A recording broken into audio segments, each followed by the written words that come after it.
siapa yang cinta kepada Nabi, maka perbanyaklah salawat ke atasnya.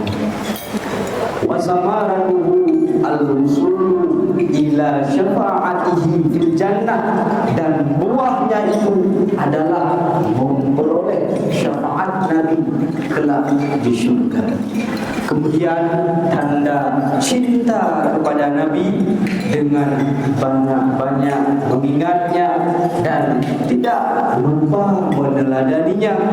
Man ahabba syai'an aksara min zikri, siapa yang cinta akan sesuatu, niscaya ia akan banyak-banyak menyebut atau ingat sesuatu itu. Mari kita sambut dengan bergembira bulan kelahirannya Nabi. Semoga kita semua kelak mendapatkan syafaatnya Nabi. Amin amin ya rabbal alamin.